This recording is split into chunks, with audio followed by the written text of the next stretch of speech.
Discipline is the art of doing what must be done. Not when you feel like it, not when it's convenient, but especially when it's the very last thing you want to do. Most people avoid this truth. They spend their lives chasing feelings, waiting for motivation, hoping for inspiration. But here's the brutal reality. Motivation doesn't last, and inspiration comes only after you've already acted. If you keep waiting to feel ready, you'll stay stuck in the same cycle forever. This is the wall between those who succeed and those who remain average. The successful don't wait for the perfect mood. They don't ask their feelings for permission. They force themselves into discipline. They command themselves into action. That is why their lives change while others stagnate. So let's be honest. How many times have you delayed something important because comfort whispered that tomorrow would be better? How many opportunities have slipped through your fingers because laziness convinced you to wait just one more day? Each of those small choices adds up. They don't just steal your time. They steal your future. This message isn't theory. It isn't a motivational poster. It's reality. Discipline is a decision you face every single day. And the moments you want it least are the exact moments you need it most. Because when it feels hardest, when excuses are screaming, when your mind is begging for comfort, that's when true discipline is forged. If you can force yourself into discipline, you can transform your health, your habits, your career, your relationships, your confidence, your entire life. But it starts with one thing: refusing to negotiate with laziness. Discipline isn't a gift that arrives one morning with a smile. It's a battle. It's something you wrestle with, something you force into your system when everything inside of you would rather avoid it. Laziness is clever. It doesn't always show up as lying in bed all day doing nothing. Sometimes it disguises itself. It shows up as scrolling through your phone endlessly. It shows up as snacking on food you don't need. It shows up as busy work, tasks that feel like productivity but steal time from what actually matters. Laziness is a master of disguise, and its greatest trick is convincing you that you're working when really you're avoiding. The truth is simple. Progress is always found in what is difficult. The hard work, the uncomfortable effort, the things that demand focus. That's where growth is. That's where strength is built. Laziness lures you away from those places and keeps you stuck at the same level, living the same life. So how do you win? You stop making deals with laziness. You stop negotiating with it, because laziness never runs out of excuses. It will always have one more reason, one more justification, one more good idea to tempt you. And if you negotiate with it even once, it wins. Think about it. Every time you give in, every time you hit snooze, every time you say tomorrow, every time you choose comfort over progress, you are training yourself to obey laziness. You are wiring your brain to surrender. And when life finally demands focus, when the pressure is on, you'll already be conditioned to quit. But every time you refuse laziness, every time you say no deal, every time you get up and act when you don't feel like it, you are training yourself in the opposite direction. You're building a foundation of strength. You're building an identity that says, I do what must be done, whether I feel like it or not. That identity is discipline. Let me ask you, how many times have you told yourself, I'll start tomorrow, only to find that tomorrow looks exactly like today? How many times have you convinced yourself that skipping once won't matter, only to realize weeks later that nothing has changed? That's laziness negotiating with you. That's you signing a contract with weakness. And the longer you sign those contracts, the more you sell away your future. Discipline begins when you refuse to sign. When you see laziness for what it truly is, the enemy of your future. The voice that tells you to take it easy isn't your friend. It's a thief. Every time you listen, you lose something you can't get back. Time, opportunity, momentum. Here's the hidden danger. Laziness doesn't just waste minutes. It shapes who you are. Each skipped action is not just about that one workout, that one study session, that one piece of work. It's about identity. Every small excuse strengthens your identity as someone who avoids. And identity is powerful. Because once you believe you're the kind of person who always gives in, you'll live according to that belief. But once you prove to yourself that you're the kind of person who does what's necessary, even when you don't want to, you'll live according to that belief too. This is why discipline is not self-punishment. It's self-respect. When you force yourself into action, you're saying, my future is worth more than this excuse. My goals are worth more than this comfort. My life is worth more than this delay. That's not punishment. That's honor. So where does it start? With one decision. One refusal. The next time laziness calls, you don't pick up. The next time it whispers, you shut it down. The next time it tempts you, you stand firm and say, not today. That one choice is small, but it's the beginning of a revolution inside you. Because every time you refuse laziness, you reclaim a piece of your power. Over time, laziness grows weaker and discipline grows stronger. But it begins with one stand, one refusal, one act of courage in the face of comfort. This is where a disciplined life begins. Not in motivation, not in inspiration, not in waiting for the perfect moment, but in the gritty decision to stop negotiating with laziness and start commanding yourself into action. From this moment forward, remember, the moment you stop negotiating with laziness is the moment you start building discipline. And discipline is the only path that changes everything. Discipline isn't built in dramatic moments. It's carved into your nervous system in small, immediate choices, the split-second decisions where you either move or hesitate. Every time you delay, you teach your brain that hesitation is acceptable. Every time you act at once, you teach your brain a new rule. I move when I decide. That rule becomes reflex. Reflex becomes identity. Identity becomes destiny. Think about how quickly your mind builds a case against difficult action. Within seconds, it can produce a full courtroom of excuses. You're too tired, you'll have more energy later. It's not urgent. You deserve a break. It won't matter if you skip once. You'll start fresh tomorrow. Those arguments feel intelligent. They feel reasonable. But they are not reason, they are resistance wearing a suit. The way to beat them is not by debating longer. It's by acting faster. You need a simple, violent interruption to the habit of hesitation. 3, 2, 1, move. Count down, not up. Why? Because counting up 1, 2, 3 invites continuation. Counting down 3, 2, 1 implies zero launch now. The brain understands countdowns as a trigger. You are using a primitive switch to override a sophisticated excuse machine. Alarm rings 3, 2, 1, sit up, feet on floor. See a dish in the sink 3, 2, 1, wash it now. Think, I should text the client 3, 2, 1, open messages, type hello. Remember your book 3, 2, 1, open to the next page. It's not the size of the task that matters here. It's the speed of compliance. You are not trying to finish a marathon in 3 seconds. You are training your body to obey a decision without negotiating with feelings. The moment you move, resistance loses oxygen. The first 30 seconds are the heaviest. That's where most people fail, not at the 30-minute mark. So lower the barrier to beginning. Turn massive goals into micro-starts. Write a chapter becomes type 1 sentence. Do a workout becomes put on shoes and do 1 push-up. Clean the room becomes fold the closest item of clothing. Study for an hour becomes open the textbook and read 1 paragraph. These tiny beginnings aren't about doing less. They're about breaching the wall. Once you're inside the task, momentum takes over. The first sentence leads to a paragraph. The first push-up leads to 10. 1 folded shirt becomes a clean drawer. Micro-starts don't just make it easier.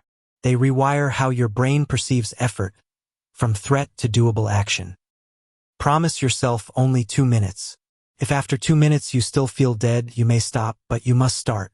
In practice, 90% of the time you won't stop because activation energy has already been paid. The body in motion wants to stay in motion. The mind in action wants to stay engaged. Your job is not to summon heroic motivation. Your job is to buy the first 2 minutes. Hesitation multiplies when friction is high. Friction is anything that makes starting even slightly harder. Reduce friction. Preload the night before. Lay out workout clothes. Fill the water bottle. Put the book on your pillow. Open the document you'll write in tomorrow. Single-click entry. Pin the app you need. Put the file on your desktop. Bookmark the login page. Remove 3 steps you can't afford to face at 6 a.m. Default environments. Keep the guitar on a stand, not in a case. Put fruit at eye level, snacks out of reach or out of the house. If healthy action is visible, it becomes probable. Device discipline. Keep your phone in another room during your first focus block. If it's near you, it will recruit your attention with military precision. Add ramps, automatic triggers that slide you into action. Habit stacking. After I brush my teeth, I journal for 3 minutes. After I make coffee, I read 2 pages. After I sit at the desk, I open the to-do and star the top 3. Temporal anchors. Same start time daily. Your brain learns. 6 to 8 o'clock is deep work. The clock becomes a cue. The cue becomes a command. In moments of resistance, thinking is a trap. Decide tomorrow's first move today. At 6 a.m., I place both feet on the floor and drink the glass of water already on my nightstand. At 7:30 p.m., I open discipline_draft.docs and write 1 ugly paragraph without editing. At 5:15 p.m., after unlocking my door, I immediately do 20 air squats. Specificity kills wiggle room.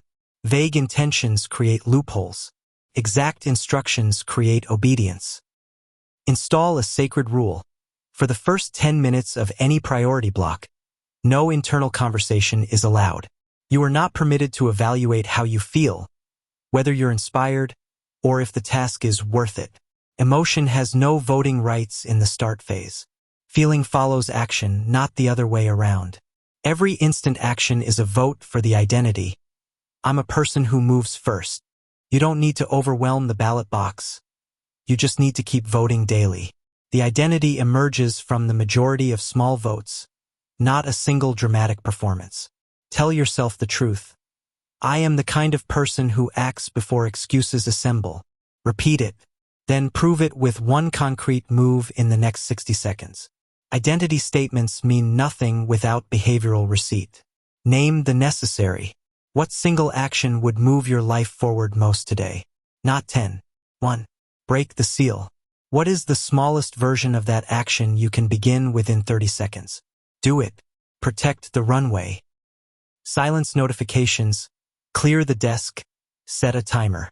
Commit to a sprint. 10 to 20 minutes of focused action. No perfection. Just forward. Close the loop. When the sprint ends, leave a breadcrumb.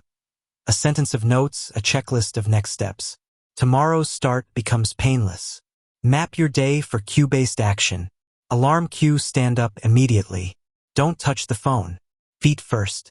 Doorway cue, deep breath plus posture check. Walking through a doorway becomes a reset. Meal cue, 2 minutes of gratitude or journaling. Build reflection into daily rhythms. End of work cue, 5-minute tidy. Future you starts clearer. When cues are consistent, your brain automates the response. That's discipline without drama, the purest, most reliable form. Create pre-written rebuttals. When the mind objects, you answer with the law. Mind, I'm tired. You, fatigue doesn't choose. Standards do. 3, 2, 1, go. Mind, it's not urgent. You, if it's important, it's urgent now. Begin the 2-minute start. Mind, I don't know where to begin. You, begin anywhere. First ugly draft. Action creates clarity. Mind, 1 day off won't matter. You, 1 day writes identity. I don't break identity. You are not being cruel, you are being clear. Leadership requires commands, not negotiations. Environment layer, make the right choice easier than the wrong one.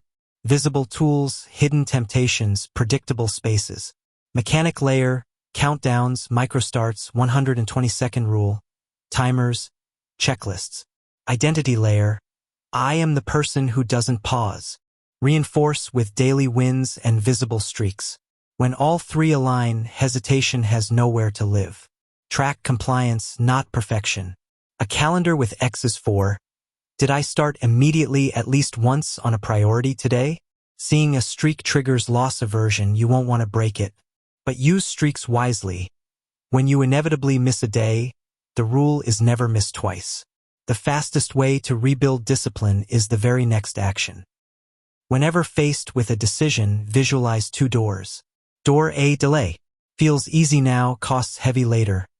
Stress, backlog, self-doubt. Door B, start. Feels hard now, pays dividends later. Pride, momentum, trust. You are always walking through one of these doors. Choose on purpose. Future you is watching. Perfectionists delay because they define success too large. Redefine success as started on time. Let excellence come later when momentum is warm. Sacred starts create space for quality to emerge. When dread is high, set a timer for 10 minutes and promise ruthless focus until it rings. No checking, no tweaking, no browsing. When the bell hits, you may stop. Most won't. The sprint converts dread into progress. Fear can't survive contact with movement. The early riser. She doesn't try to wake up. She moves the phone across the room, sets the lamp to turn on with the alarm, puts leggings by the bed. Alarm 3-2-1 light on, feet down, shoes on. By the time feelings load, she's already sipping water. The reluctant writer. He creates a bad first paragraph ritual. The worse the paragraph, the better, because it means he began. 5 bad lines become 50 decent ones. The busy parent. He stacks tasks. After packing lunchboxes, he does 20 squats. After washing dinner dishes, he lays out gym clothes. Discipline rides existing habits. Tell yourself, starts are mechanical. Feelings belong in the process, not the initiation. You do not need to feel inspired to open a document. Mechanics open the door. Meaning walks in later. What are tomorrow's top 3 actions? For each action, what is the single biggest point of friction? Login? Clutter? Unclear first step? Tool missing? Remove it now. Write the first sentence. Pre-open the tab. Stage the dumbbell. Fill the bottle. Place the sticky note with 3-2-1 start. First step. Directly where your eyes will land. A 10-minute evening audit saves you from 60 minutes of morning hesitation. Your brain repeats what you reward. If you only celebrate big outcomes, you starve the behavior that creates them. Build micro rewards for immediate action.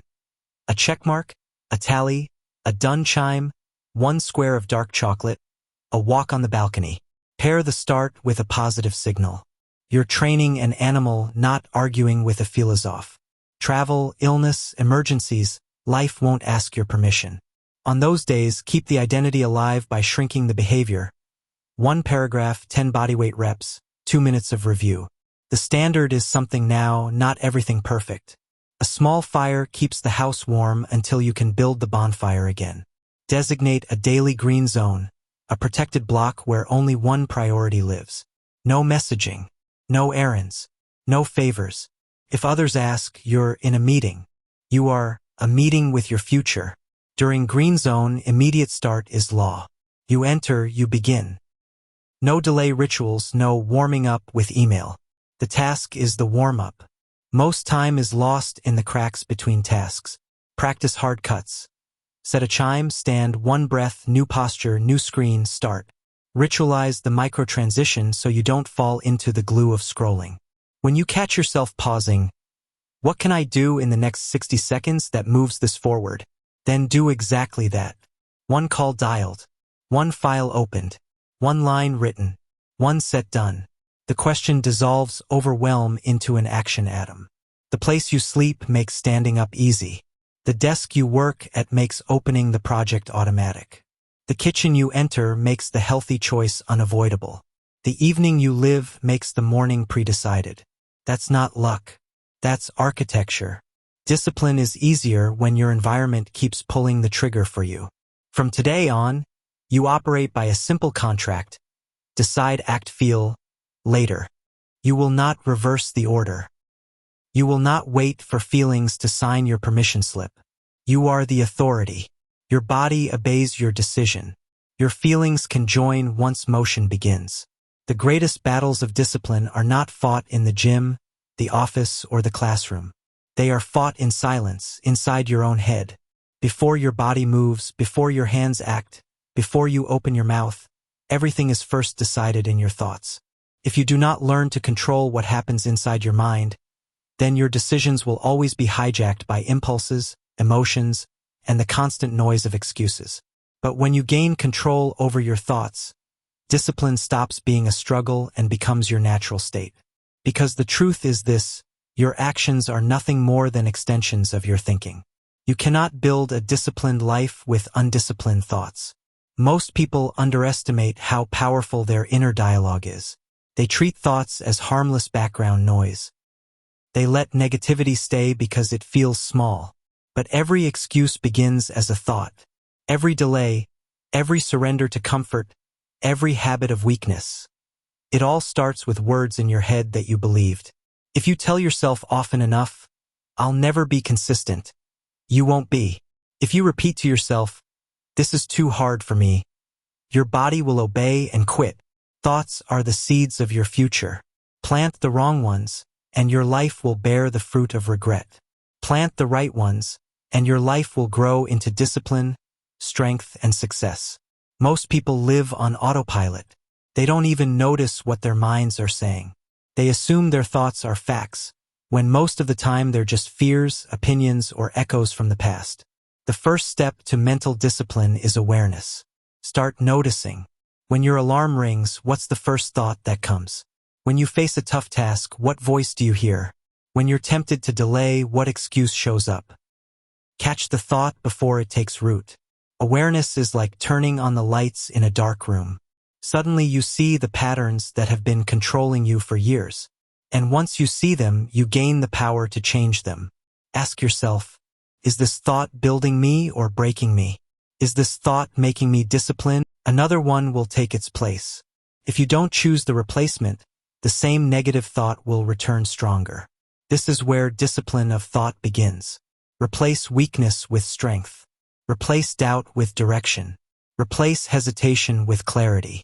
When your mind whispers, "I don't feel like starting," answer with, "I will start now," because starting creates momentum.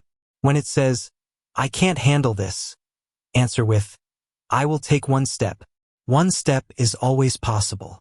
When it argues, "It's not urgent," answer with, "If it matters, it is urgent now." This isn't about lying to yourself. It's about telling yourself the truth that laziness hides. Replacement is discipline in action, in your own language. Your environment is feeding your thoughts constantly. The shows you watch, the people you spend time with, the conversations you join, the content you scroll, all of it leaves an imprint. If you surround yourself with complainers, you'll begin to think like them. If you live on endless entertainment, your thoughts will bend toward comfort, not growth. If you want disciplined thoughts, you must create a disciplined environment. Fill your world with voices of focus, strength, and clarity. Read books that stretch you. Listen to ideas that sharpen you. Spend time with people who demand more from themselves and from you. Your thoughts will rise or sink to the level of your environment. Set aside time to look back at your thoughts each day. Ask yourself, did my thoughts lead me toward my goals today, or away from them? Where did I let negativity control me? Where did I win the battle in my mind? Reflection turns random thoughts into patterns you can track. It allows you to catch weak thinking early, before it becomes a habit. The more you reflect, the faster you spot destructive thought loops. Without reflection, negative thoughts slip through unnoticed. With reflection, you shine a spotlight on them and force them to face judgment. Your brain loves to exaggerate problems. It tells you the workout will be unbearable, the task will take forever, failure is certain. But when you challenge those thoughts, you discover the truth. The workout hurts, but only for the first 5 minutes. The task looks big, but broken into steps, it's manageable. Failure is possible, yes, but so is success. Discipline grows when you challenge lies with facts. You stop letting fear dictate your choices. You stop letting exaggeration hold you hostage. You see reality for what it is, hard, but never impossible. Imagine every thought knocking on the door of your mind. Some thoughts bring value. Others bring destruction. You get to decide who comes in and who leaves. If a thought enters saying, "I'm tired, skip today," you don't serve it coffee and let it stay.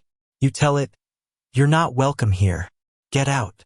Then you replace it with, I act now. Skipping is not an option. This is mental discipline. Not letting every visitor set up camp in your head. Not letting weakness take the chair at the table. Choosing deliberately which voices are allowed inside. Your emotions follow your thoughts. If you think weakly, you'll feel weak. If you think with strength, your emotions will stabilize. And when your emotions stabilize, your decisions improve. This is why disciplined thinking is the foundation of everything. It's not just about positive thinking. It's about mental clarity. It's about training your mind to give orders that serve your future, not sabotage it. The undisciplined person waits for feelings to change before acting. The disciplined person directs their thoughts first and lets action create the feeling later. People think discipline is about restriction, but it's actually about freedom. When you control your thoughts, you are no longer a slave to impulses or random moods. You live with intention. You choose your actions instead of being pulled by every distraction. This is why the disciplined person looks calm. They are not being tossed around inside. They are steady. They are clear. And because of that, they move forward consistently while others waste years reacting to every thought and feeling. Write down the 3 excuses you tell yourself most often. Maybe it's, I'm too tired. I'll start later. This is too hard. Now, next to each excuse, write the strict command that will replace it. For example, I'm too tired. Start for 5 minutes anyway. I'll start later. Later doesn't exist. Do it now. This is too hard. Break it into steps. Begin step 1. Read them every morning. Memorize them. So when the excuse shows up, you already have the counterattack ready. The goal is to create an inner voice you can depend on. A voice that doesn't give excuses. A voice that doesn't negotiate with weakness. A voice that gives strict, clear direction and expects obedience. First, it will feel fake. The old negative voice will argue back. But the more you replace it, the more the strong voice grows. Over time, it becomes natural, automatic. You wake up and hear yourself say, stand up now. You see a task and hear, start immediately. You feel hesitation and hear, do not stop until it's finished. That is the inner general. That is the leader inside you. And when that voice becomes dominant, discipline no longer feels forced. It feels inevitable. Human behavior is built on patterns. You repeat something enough times, and your brain accepts it as normal. That's why discipline is not a single act of willpower, but the repeated practice of doing what must be done until it no longer feels foreign. At first, new disciplined behaviors feel heavy. Waking up early feels unnatural. Working out feels exhausting. Studying feels boring. Speaking up feels terrifying. That resistance is not proof you can't do it. It's proof your brain is still holding onto the old pattern. Your brain is stubborn. It prefers safety, comfort, and what it already knows. When you introduce a new behavior, it resists. But if you force repetition, if you keep showing up, keep doing it again and again, the resistance weakens. What was once uncomfortable becomes routine. What was once strange becomes automatic. Repetition is how discipline is forged. Most people quit before the adjustment happens. They start strong, but when it feels uncomfortable, they tell themselves, this isn't who I am. This isn't natural. Maybe I'm not built for this. They confuse resistance with identity. But remember, nothing felt natural in the beginning. Walking once felt impossible. Reading once felt overwhelming. Driving once felt terrifying. You overcame those things not because they were natural, but because you repeated them until they became familiar. The same principle applies to discipline. You don't wait for it to feel natural. You repeat it until it does. The hardest part of repetition is the middle zone. The first day feels exciting. The last day feels rewarding. But the middle, that's where most people collapse. Feels boring. Feels endless. You don't see results yet. You wonder if it's worth it. This is where discipline becomes real. This is where you either give in to comfort or keep repeating until the habit takes root. If you can survive the middle, you win. If you quit in the middle, you train your brain to resist even harder the next time. The middle zone is where weak people disappear and disciplined people are born. Too many people try to make change with occasional bursts of effort. They run one intense workout, then stop for weeks. They work a 12-hour day once, then crash. They read 100 pages one night, then nothing for months. That doesn't rewire anything. Your brain learns through rhythm, not explosions.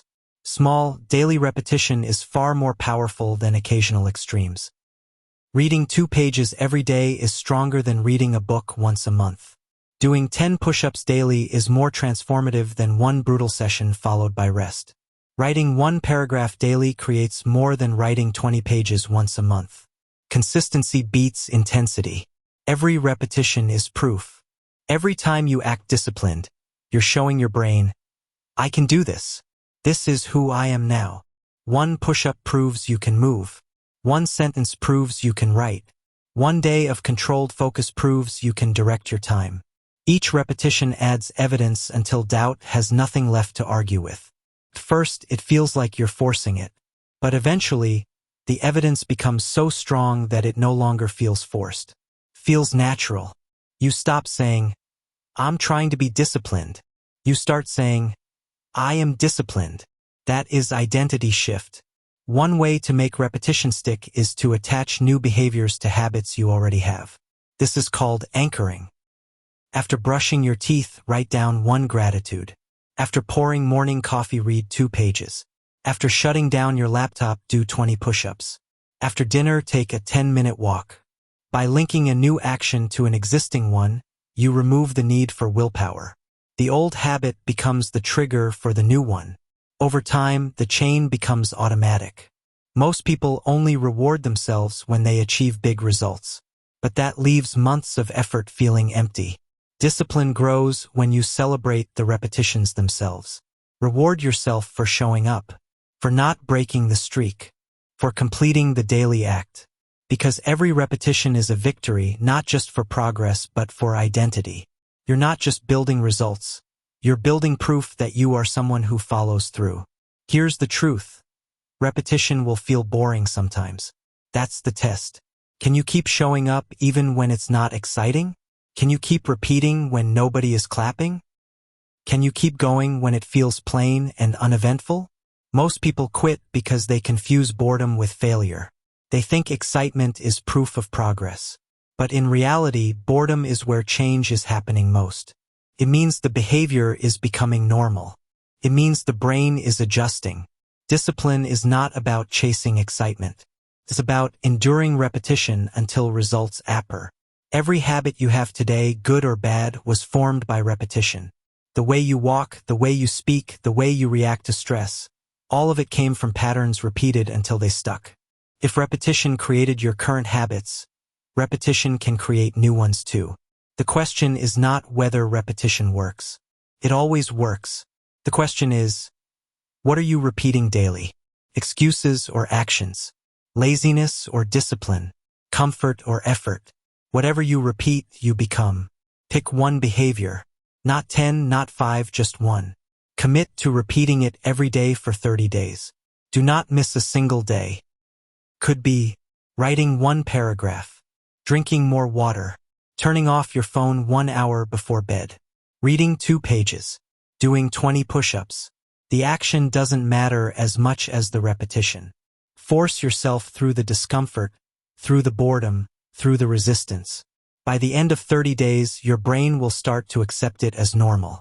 Push it to 60 days and it will feel harder not to do it than to do it. That's when you've won.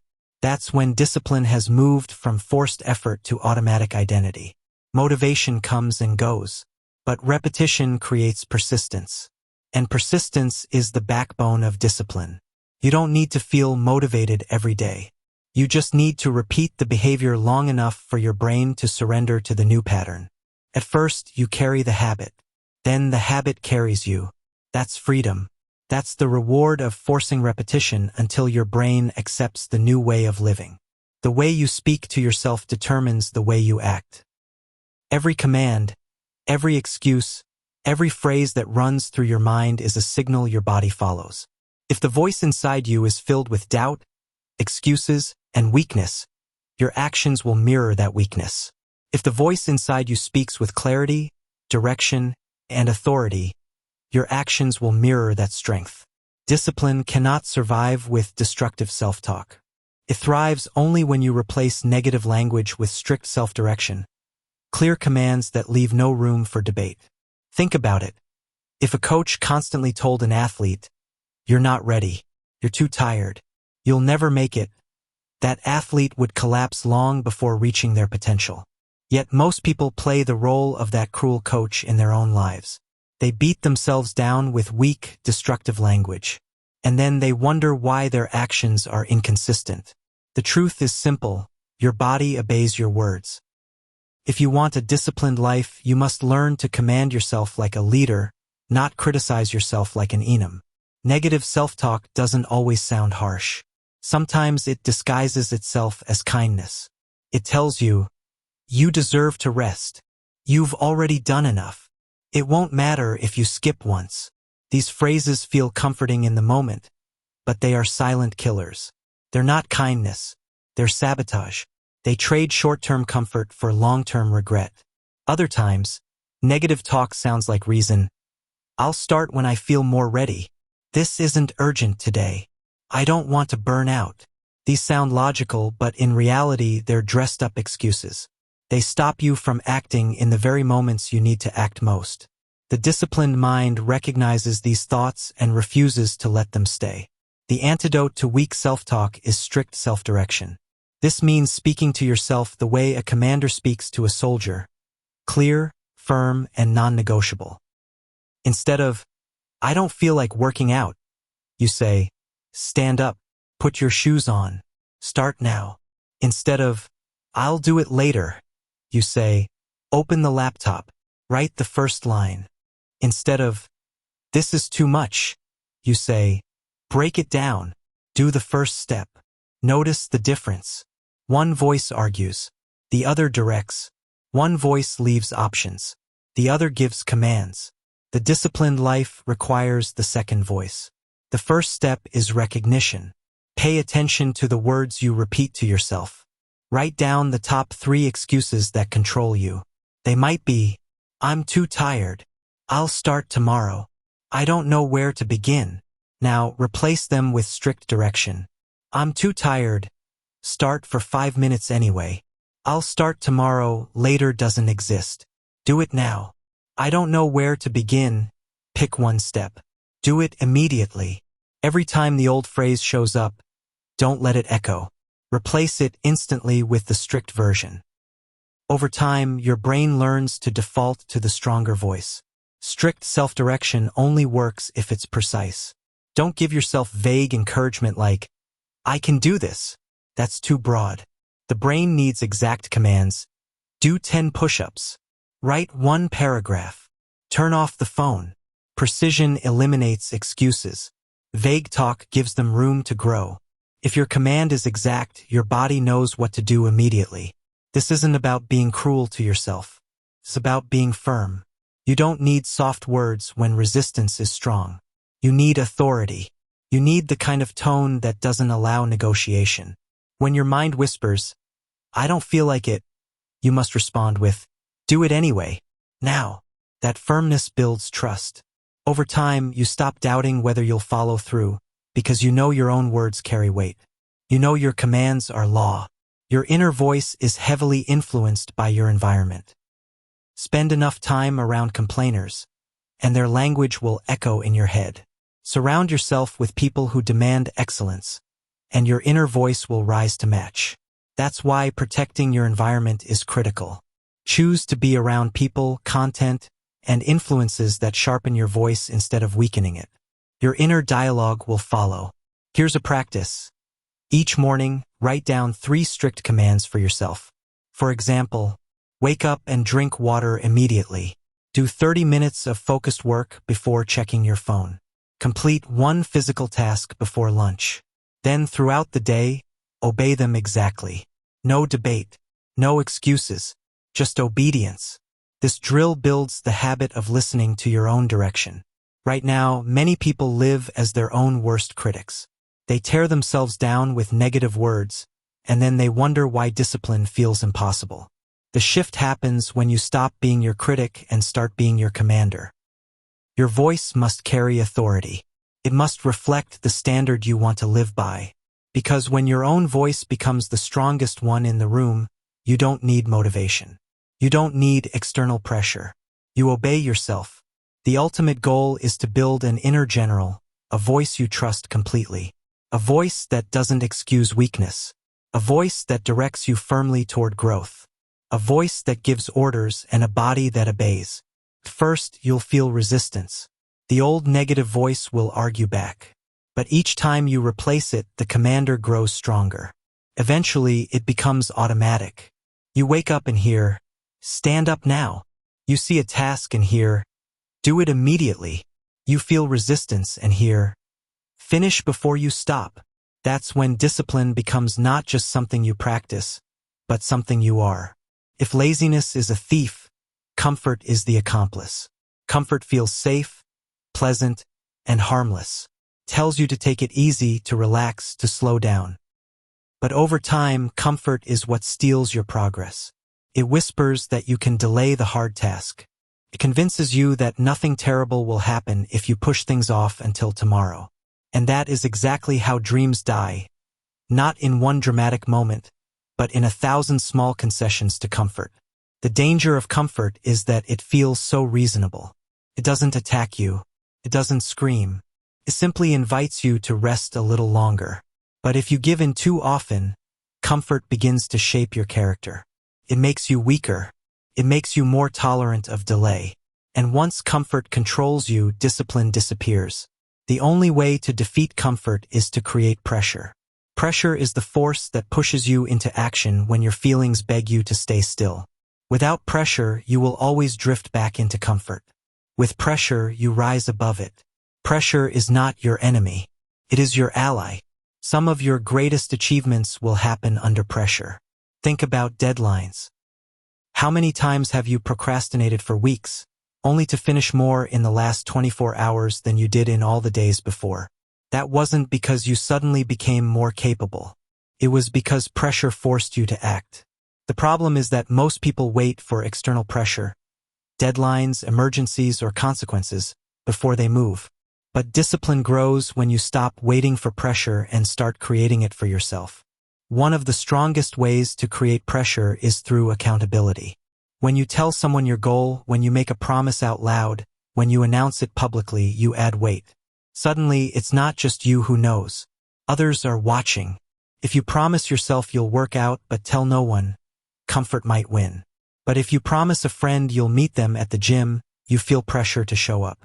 If you commit online to finishing a project by a certain date, you feel pressure to deliver. Accountability creates a system where excuses lose their power because breaking your word means disappointing more than just yourself. A goal without a deadline is a fantasy. When you say, "I'll do it someday," comfort stretches that D. Comfort will always stretch your timeline. With deadlines, you compress time and multiply results. People value what costs them. When you invest money in something, you create pressure to use it. Pay for the class. Buy the equipment. Sign up for the event. Put money on the line. Comfort thrives when nothing is at stake. But when you have skin in the game, you're far less likely to quit. Financial pressure is not about wasting money. It's about using investment as leverage to force action. Comfort thrives in mediocrity. If your standards are low, comfort will always win. But when you raise your standards, when you demand more from yourself, you introduce pressure to perform at a higher level. This doesn't mean chasing perfection. It means refusing to settle. It means refusing to let comfort dictate the level of effort you accept. High standards create an environment where discipline is not optional. It is required. Another way to create pressure is through visualization. Ask yourself, what will my life look like if I keep choosing comfort? Picture it clearly. Imagine the lost opportunities, the wasted years, the regret that builds as you stay the same. That vision creates emotional pressure. It reminds you that every choice has a consequence. When you see the future cost of comfort, you feel urgency to act now. One overlooked form of pressure is responsibility. When others depend on you, you cannot afford to choose comfort. Parents push through exhaustion for their children. Leaders stay strong for their teams. Workers sacrifice for their families. Responsibility forces action. You can use this principle in your own life. Take on commitments that require your discipline. Allow others to rely on you. When someone else is counting on you, comfort becomes a weaker option. Comfort always appears strongest in moments of weakness. When you're tired, when you're stressed, when you feel defeated. In those moments, create immediate pressure. Speak to yourself with authority. Do it now. No delay. No debate. That strict command is pressure in its purest form. It leaves no room for comfort to argue. And every time you use it, you build a track record of victories in the moments that matter most. Comfort whispers. Pressure demands. Comfort says later. Pressure says now. Comfort promises ease. Pressure guarantees growth. The one you listen to decides the course of your life. If you let comfort guide you, your life will shrink. If you let pressure drive you, your life will expand. Stop waiting for emergencies to push you. Build your own system. Set strict deadlines. Announce your commitments publicly. Invest money to hold yourself accountable. Raise your standards beyond average. Visualize the pain of staying comfortable. Take on responsibility that forces action. Each one of these tools creates pressure. Together, they build an environment where comfort can't survive. Comfort will never disappear. It will always tempt you. It will always call you back. But with pressure, you can overpower it. Pressure doesn't destroy comfort, it makes it irrelevant. The disciplined life isn't built by waiting until you feel ready. It's built by forcing action through pressure.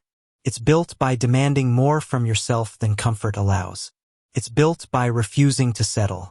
From this moment on, don't wait for external forces to pressure you. Create that pressure yourself. And when comfort whispers for you to rest, answer it with urgency. Not today. I move now. That choice, repeated over and over, builds the life of discipline you want. Mental toughness isn't built when things are easy.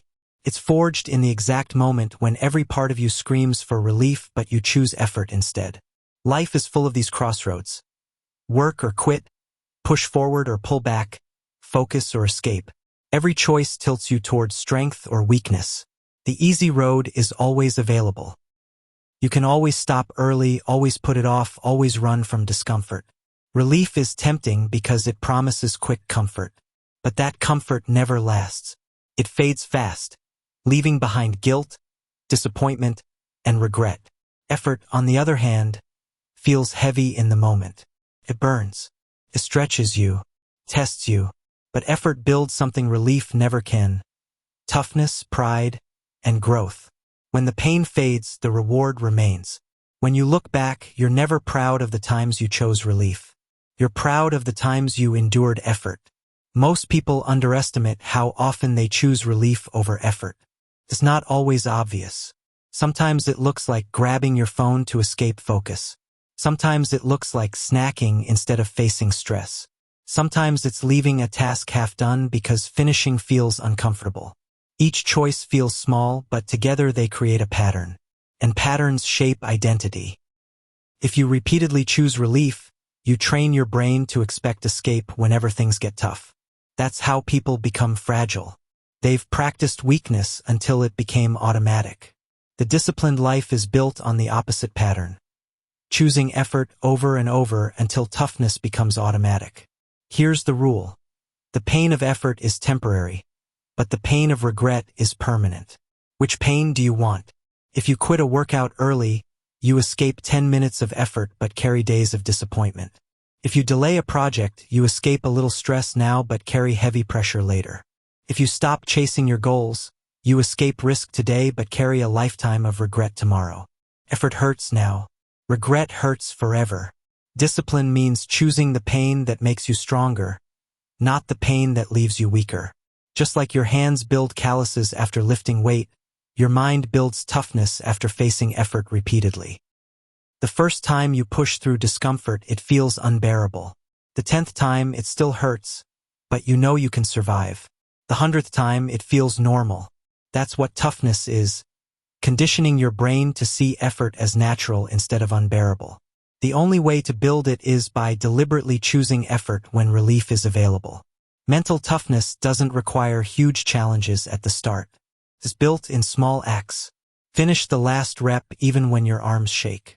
Stay focused 5 more minutes when your brain begs for distraction. Write 1 more sentence when your mind says stop. Walk instead of taking the elevator. These small victories send a message. I can endure discomfort. I can finish.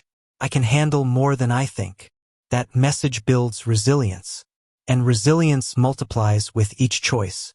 One way to harden your mind is to create personal rules you do not break. For example, I don't go to bed until my target is finished. I never stop halfway once I've started. I must earn rest through completion, not through excuses. Rules eliminate the option of relief. They act as anchors when you're tempted to drift. Without rules, you always leave the door open for excuses. With rules, you close that door permanently. The hardest part of effort is always the beginning. The first 5 minutes of a workout, the first lines of writing, the first step into cold water. That's when relief calls the loudest. But if you force yourself past the start, something amazing happens. Your body adjusts, your mind stabilizes, and the effort becomes manageable.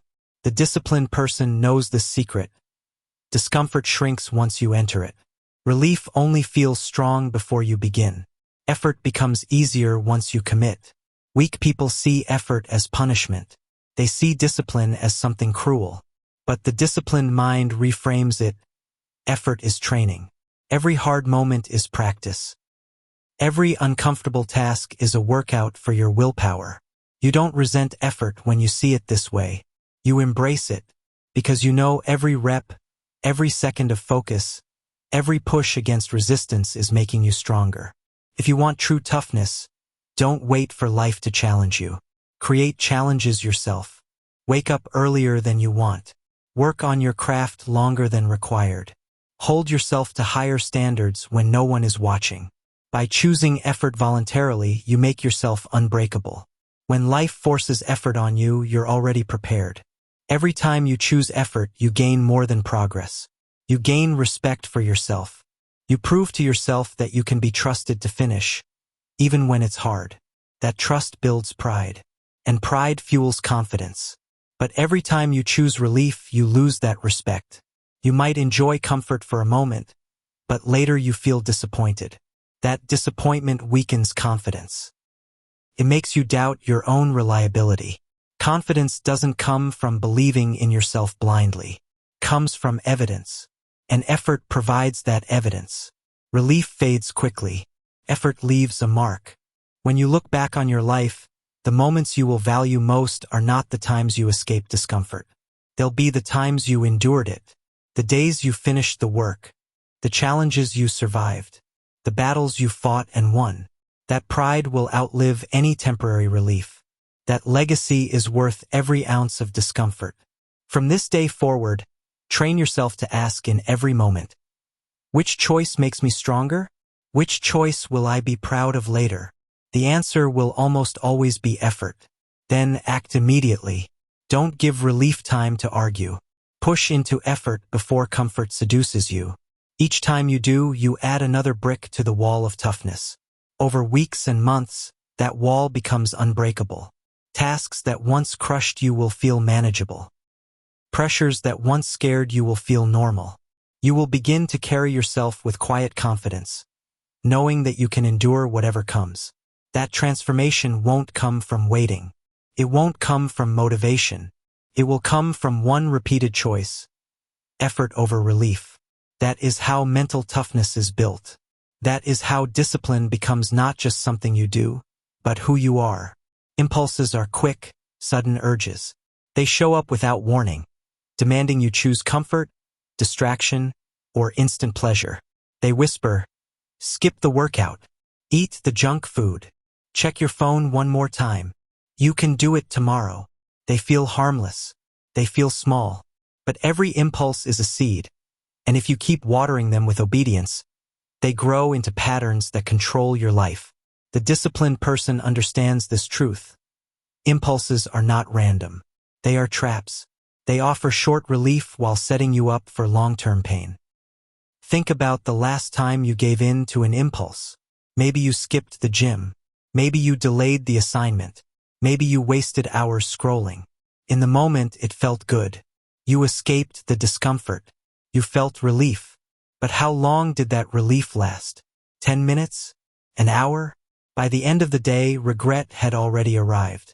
You felt weaker, not stronger. You felt behind, not ahead. That regret lasted far longer than the comfort. That's the trick impulses play. They hide the long-term pain. They only show you the short-term comfort. But if you train yourself to pause and project forward, to imagine how you'll feel tomorrow if you give in, you expose the lie. The most powerful way to defeat impulses is not brute force, but the pause. When the urge appears, don't obey immediately. Don't run with it. Pause. In that pause, remind yourself of the cost. Ask, if I give in now, how will I feel tomorrow? What pain will this create? That one pause gives you space to choose discipline instead of impulse. Space is power. Without it, impulses own you. With it, you control impulses. When the urge comes, picture the consequence. Imagine looking in the mirror weeks from now and seeing no progress because you kept skipping. Imagine your stress when deadlines pile up because you kept delaying. Imagine the regret when opportunities slip away because you kept giving in. Let those images become sharper than the comfort of the moment. Pain can be a powerful motivator if you use it correctly. Here's the truth most people don't realize. Impulses don't last. They feel powerful, but they fade quickly if you resist. The problem is that most people never wait them out. They feel the urge and obey instantly. But if you hold the line, if you resist for just a few minutes, the impulse weakens. The more you practice this, the easier it becomes. Soon, you won't feel like you're fighting a war every time. You'll dismiss impulses quickly, almost effortlessly. Impulses rarely appear at random. They are triggered by situations. Maybe it's stress. Maybe it's boredom. Maybe it's fatigue. Maybe it's a specific time of day or environment. If you don't identify your triggers, you'll always fall into the same traps. But once you know them, you can prepare. You can create strategies. You can set up replacements. Awareness turns impulses from surprise attacks into predictable patterns you can defeat. Don't just fight impulses. Redirect them. If you feel the urge to skip work, start with a small piece of it immediately. If you feel the urge to eat poorly, drink a glass of water first. If you feel the urge to scroll endlessly, take a quick walk. Replacement takes the energy of the impulse and channels it into something useful. Over time, your brain learns a new rule. When the urge arrives, you don't surrender. You transform it. One skipped workout isn't the problem. One delayed task isn't fatal. But repeated obedience to impulses creates a life of regret. The body you don't respect. The career you never advanced. The opportunities you let pass. Every person living in regret today was once someone who gave in to impulses yesterday. That's the real cost. Every impulse forces you to choose between two pains. The short pain of effort and resistance now. The long pain of regret and weakness later. Discipline means choosing the short pain. Because the short pain passes. The long pain stays. At first, fighting impulses feels exhausting.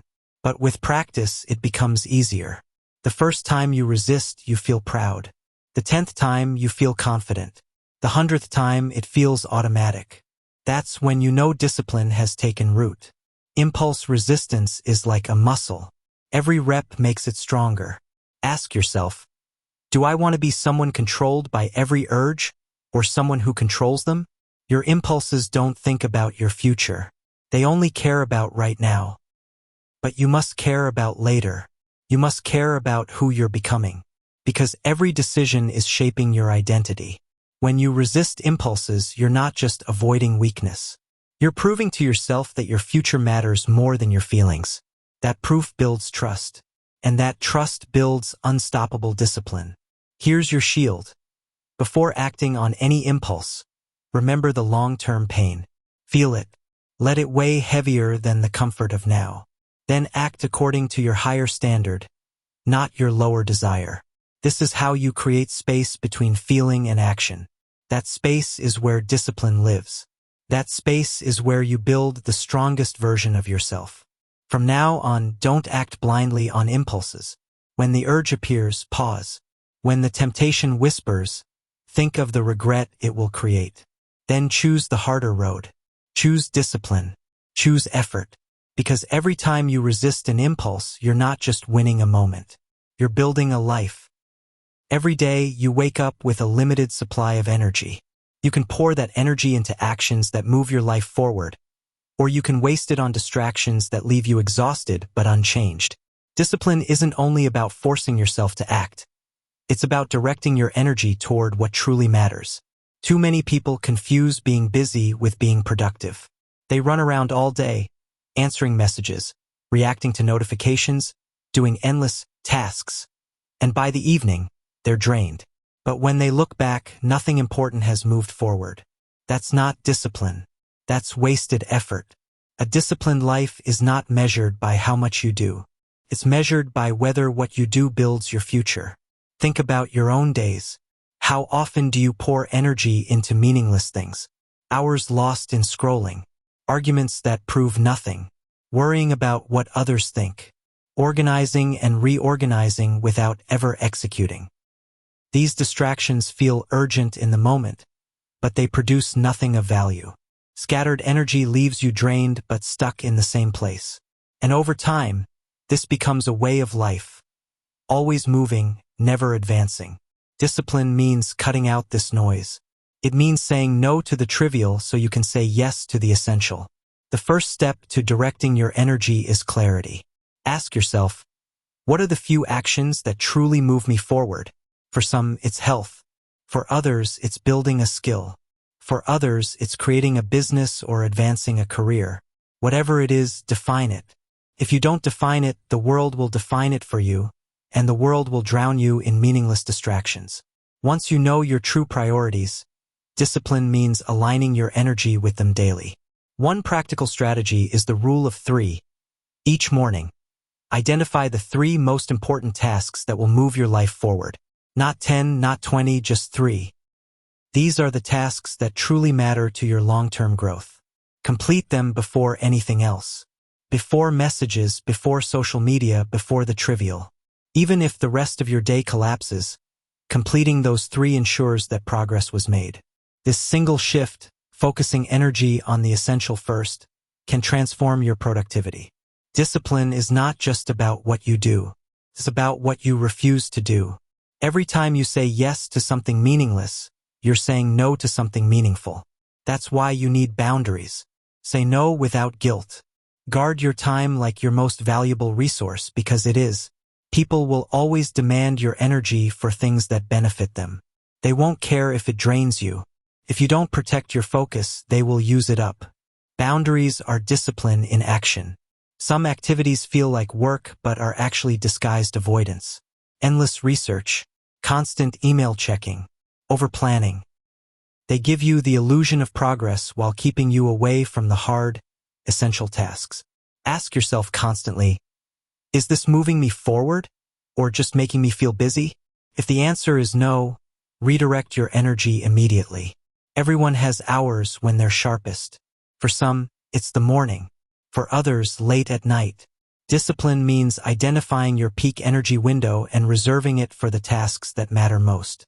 Don't waste your sharpest energy on trivial errands or distractions. Guard it fiercely for the work that builds your future. Most people have no idea where their energy goes. Hours disappear into distractions, but because they never track it, they stay blind. Discipline begins with awareness.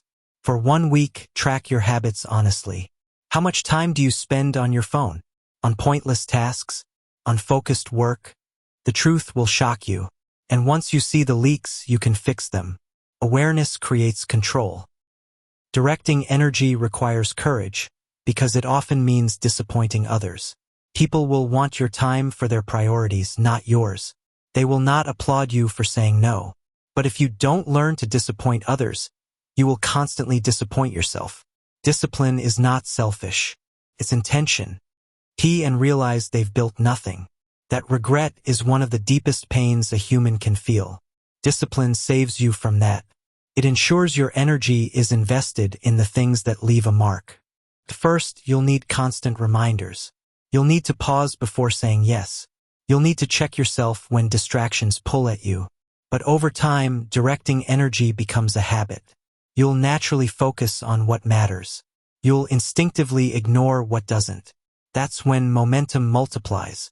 That's when progress accelerates. The people who achieve extraordinary results are not necessarily the ones who work the longest hours. They are the ones who direct their energy with precision. They know their priorities. They protect their focus. They cut out the noise. That's the secret. Not endless effort, but disciplined effort. Not more hours, but better use of the hours you already have.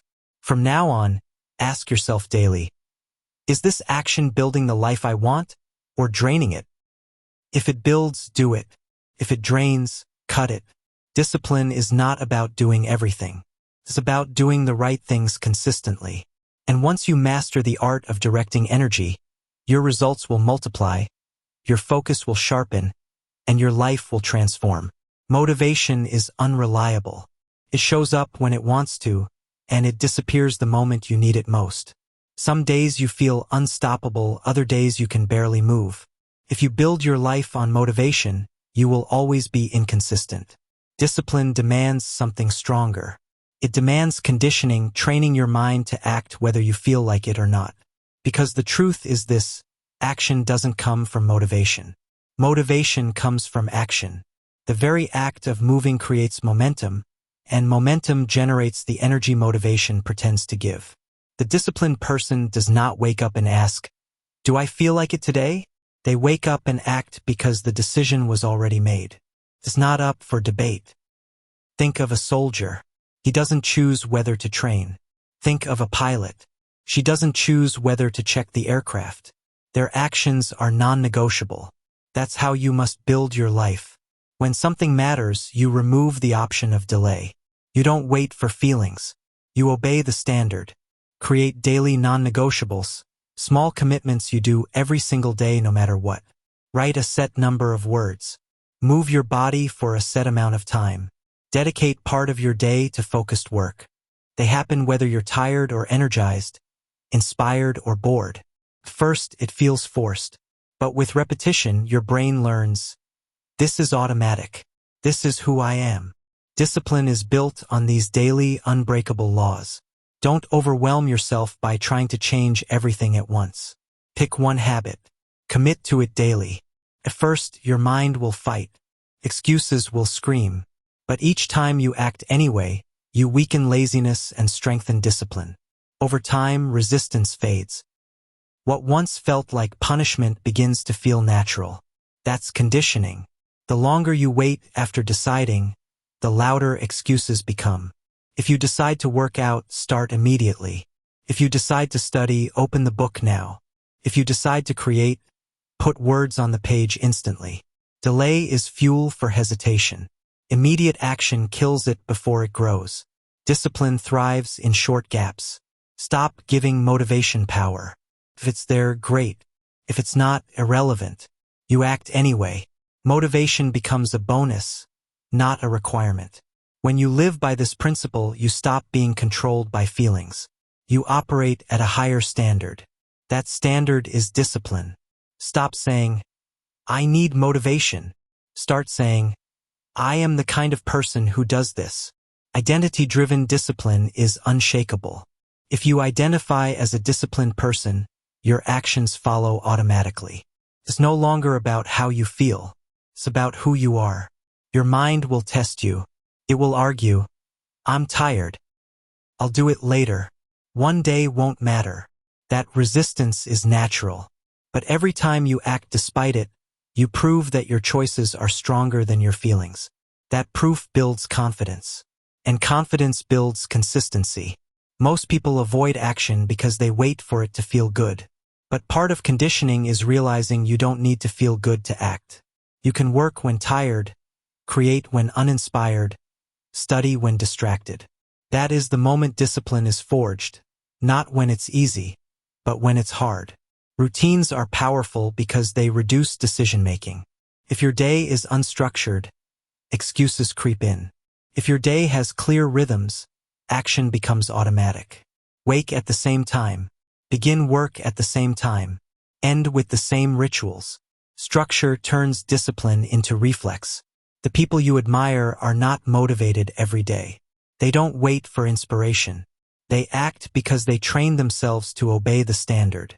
That's why they are consistent. And consistency, not inspiration, is what creates greatness.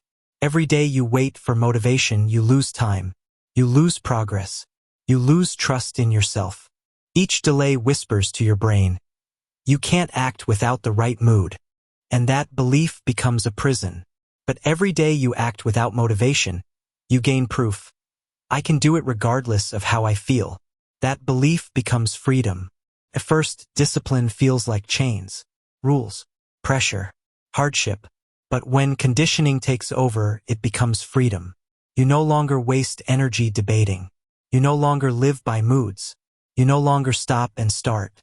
You move forward every day automatically. That's the reward of conditioning. A mind trained to act. A life that progresses without hesitation. When you stop waiting for motivation, when you act regardless of feeling, when you condition your mind to obey decisions instead of moods, you become unstoppable. No bad day can stop you. No lack of inspiration can delay you. No wave of laziness can derail you. You act because that's who you are. And that's the ultimate secret of discipline. It's not about feelings. It's about identity. When you train yourself to move without waiting, you don't just act disciplined. You are disciplined. And once you become disciplined, every goal becomes possible.